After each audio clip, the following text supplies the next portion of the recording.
Je crois qu'on a oublié de nous dire merci. C'est pas grave, ça viendra avec le temps. L'ingratitude, je suis bien placé pour le savoir, c'est une maladie non transmissible à l'homme. Mais non, on a choisi de bouger en Afrique. On a choisi de bouger parce qu'il fallait bouger. Nous avons une stratégie de croissance à construire, c'est ce que nous avons là aussi relancé avec le Brésil du président Lula, ce que nous avons consolidé ces dernières années avec l'Argentine, et avec un fil conducteur, c'est justement l'industrie décarbonée et les métaux critiques. Ce continent a des potentialités, j'évoquais le Chili tout à l'heure avec les accords signés, et que nous avons consolidés par la visite récente que j'ai pu y effectuer. Mais dans la plupart de ces pays, il y a des stratégies, là aussi, très cohérentes avec la nôtre. Et je pense en particulier aux accords, justement, de sécurisation d'approvisionnement que nous avons signés et de croissance décarbonée avec le Brésil. Dans la péninsule arabique, nous devons amplifier notre stratégie d'investissement croisé. L'Arabie saoudite a été l'occasion de le faire le mois dernier, mais nous avons là aussi des partenaires de confiance dans la durée avec lesquels nous avons plusieurs opportunités. Et c'est dans cet agenda de prospérité et ces nouveaux partenariats que je veux évoquer le continent africain. Et je veux le faire là aussi avec beaucoup de reconnaissance pour tout le travail que vous faites et de clarté. D'abord, nous avons un agenda qui doit sortir en quelque sorte des obsessions du passé. J'ai fait le maximum des efforts et je continuerai de le faire pour regarder les questions historiques, culturelles et mémorielles. Je crois que nous l'avons fait avec beaucoup de sincérité ces dernières années et du travail inédit qui a été fait sur l'Algérie, avec la commission Stora, en passant par le discours qui a été donné en moment par le ministre à Tiaroy pour le Sénégal, à la politique de restitution des œuvres d'art, conformément à l'agenda de Ouagadougou que j'avais évoqué. Nous avons, ces dernières années, profondément changé ce logiciel. C'est-à-dire que la France regarde son passé dans sa complétude, elle a nommé les choses et elle cherche à avoir une approche scientifique, historiographique, à la fois décomplexée et dépassionnée, et nous le ferons encore avec le Cameroun, avec le comité d'historiens que nous avons installé. Et j'assume totalement cette politique, elle est bonne. Et je le dis en tant que président de la République, né après la décolonisation, dans un continent qui a 75% à moins de 25 ans. Le dialogue avec l'Afrique ne peut pas être l'otage d'un panafricanisme de bonne aloi contemporain qui utilise en quelque sorte un discours post-colonial en ayant d'ailleurs des soutiens de revers qui sont les impérialistes d'aujourd'hui. Et donc cette espèce de combination de faux intellectuels manipulant les réseaux sociaux, utilisant le désarroi d'une jeunesse et les intérêts de la Russie ou d'autres en Afrique, soyons lucides, mais n'y cédons pas. Et donc dans ce contexte-là, non, la France n'est pas en recul en Afrique, elle est simplement lucide, elle se réorganise. Je dis ça parce que quand je lis une bonne partie de notre presse et beaucoup de commentaires, les gens, regardant avec les lunettes d'hier, disent c'est terrible, l'Afrique, on est en train de disparaître. Non, on a choisi de bouger en Afrique. On a choisi de bouger parce qu'il fallait bouger. On a regardé notre relation passée, mémorielle, culturelle, on la factualise, on l'assume, on se dit la vérité. Mais on ne cède rien à la désinformation et aux ingérences. 2, nous avions une relation sécuritaire. Elle était de deux natures, en vérité. Il y a une partie, c'était notre engagement contre le terrorisme, depuis 2013. On avait raison. Je crois qu'on a oublié de nous dire merci. C'est pas grave, ça viendra avec le temps. L'ingratitude, je suis bien placé pour le savoir, c'est une maladie non transmissible à l'homme. Mais je le dis pour tous les gouvernants africains qui n'ont pas eu le courage vis-à-vis de leurs opinions publiques de le porter, aucun d'entre eux ne serait aujourd'hui avec un pays souverain si l'armée française ne s'était pas déployée dans cette région. Et j'ai une pensée émue pour nos soldats qui, parfois, ont donné leur vie et pendant des années se sont battus. Nous avons bien fait. On est parti parce qu'il y a eu des coups d'État. Parce qu'on était là à la demande d'États souverains qui avaient demandé à la France de venir. À partir du moment où il y a eu des coups d'État, où les gens ont dit « notre priorité, c'est plus la lutte contre le terrorisme, c'est ceci ou cela qu'importe », la France n'y avait plus sa place, parce que nous ne sommes pas les supplétifs de putschistes. Donc on est parti. Et ensuite, on a décidé, ça c'est le deuxième volet, de réorganiser notre présence militaire. Pourquoi? Parce qu'on avait en quelque sorte une rémanence.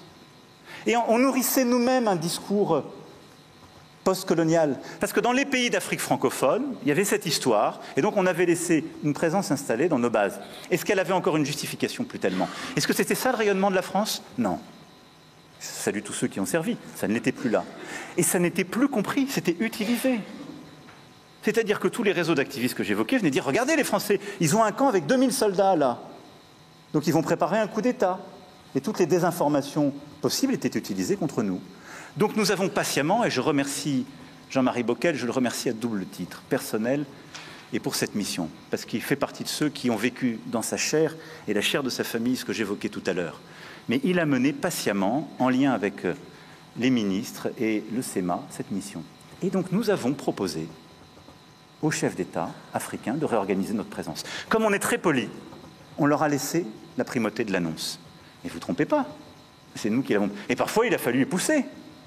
Mais pas parce qu'on est poli et correct et qu'on se réorganise nous-mêmes qu'il faudrait que ce soit retourné contre nous en disant « ils sont chassés d'Afrique ». Je peux vous dire que dans bien de ces pays, on ne voulait pas enlever l'armée française ou même la réorganiser. Mais on l'a assumé ensemble. C'est ça le partenariat. Et donc oui, nous sommes en train d'ouvrir un partenariat de sécurité et de défense nouveau, où on aura des bases stratégiques. Djibouti en fait partie, c'est pourquoi elle est d'une toute autre nature. Je l'évoquais devant nos militaires, elle sera pérenne, stable, parce qu'elle est régionale. Et on va demander à nos partenaires de savoir exprimer leurs besoins en termes de défense. Mais on va faire plus de formation, plus d'équipements, plus de renseignements, plus de contrats aussi dans la durée de défense. On va qualifier la menace avec eux. Et on va aussi inventer une nouvelle relation, comme on l'a fait ces dernières années avec le Bénin, relation inédite, comme on va le faire avec le Nigeria, où on a commencé un dialogue stratégique qui n'existait pas jusqu'alors, ce qui était une aberration, etc. Partenariat stratégique de défense, désinhibé, mais d'avenir. Et au-delà de ça, le continent africain, c'est un continent de croissance. Et là-dessus, nous sommes trop frileux. Je le dis aussi parce que quand je lis toujours la presse, les lunettes françaises sont obsédées par l'Afrique francophone. Il faut regarder l'Afrique francophone avec fierté, on y a des intérêts, on y a des amitiés chères chez les dirigeants, dans la société civile et ailleurs. Mais enfin, on a bien fait de faire le premier grand voyage depuis 25 ans du Nigeria en France il y a quelques semaines. 25 ans. Ça n'est qu'un pays à 250 millions d'habitants. Bien fait d'aller faire la première visite au Kenya. Imaginez. On a bien fait de retourner pour la deuxième fois en Éthiopie, pays de plus de 100 millions d'habitants. D'avoir consolidé une stratégie énergétique et d'investissement avec l'Afrique du Sud. Nos lunettes sur l'Afrique ne sont plus les bonnes quand on parle de l'Afrique. C'est un continent où il y a des grands émergents, il y a des potentiels de croissance formidables. Et nous sommes en train parfois de désinvestir. Et donc il faut retrouver de l'audace, repenser nos financements. Et là-dessus, nous devons, en interministériel, repenser nos financements pour prendre plus de risques et accompagner plus de risques, repenser nos règles européennes pour qu'on ait une capacité de financement de nos grands acteurs et avoir une stratégie avec nos entrepreneurs, toutes filières confondues, beaucoup plus ambitieuse à l'égard du continent africain. Et la regarder comme un continent d'opportunités sur la question commerciale et économique, sur la question alimentaire et agricole, sur la question de l'innovation dans tous les domaines, sur la question artistique et culturelle, sur la question sportive, qui sont là aussi des domaines où nous avons des expertises, où on les a montrées au monde entier, en particulier avec les Jeux olympiques et paralympiques, et où il y a toute une stratégie export qu'on doit déployer, parce que tous les acteurs français qui ont travaillé pour nos Jeux, on veut qu'ils aillent travailler pour la Coupe d'Afrique des Nations et d'autres grandes compétitions, et que ce soit, ce faisant, une politique qui vienne en soutien avec ce qu'on fait en matière éducative et autres. Et donc, je vous fais confiance pour que ce logiciel qu'on a commencé à changer à Ouagadougou soit à chaque fois réexpliqué, porté, assumé comme un logiciel de conquête, comme toutes les transitions. C'est difficile, parce qu'il y a des nostalgiques, parce qu'il y a des gens qui ne comprennent pas ou qui ne veulent pas comprendre, et parce qu'on bouscule des intérêts acquis. Mais croyez-moi, c'est une bonne chose, parce que le monde change et que nous avons besoin d'embrasser, justement, ce nouveau partenariat. Et, en parlant du continent africain, c'est en particulier ce qu'on veut faire avec le Maghreb. Pour moi, un des temps importants de ces derniers mois a été ce que nous avons réussi à bâtir avec Sa Majesté le roi Mohamed VI. Lors de la visite d'État, plusieurs d'entre vous m'y accompagnaient il y a quelques semaines. Nous avons construit un partenariat pour les décennies à venir totalement nouveau. Il est dans tous les domaines, il est d'une ambition inédite et il est pour moi véritablement constitutif de cette nouvelle approche. Il doit d'ailleurs être un de nos relais à l'égard d'une approche africaine réinventée. C'est-à-dire qu'on aura des projets franco-marocains sur le continent africain. Parce que c'est une autre façon aussi d'aborder ce continent et de changer le regard à l'égard de la France quand on l'aborde ensemble. Et donc le Maghreb sera aussi dans cette stratégie, pour moi au cœur d'un agenda positif, la saison Maghreb, le Fonds Maghreb, l'Académie des talents, et nous ne devons pas nous résoudre, malgré les tensions qui peuvent exister avec certains, à la nécessité d'avoir un tel agenda. Enfin, cet agenda de prospérité, nous devons le penser également dans ces stratégies de partenariat avec nos outre-mer.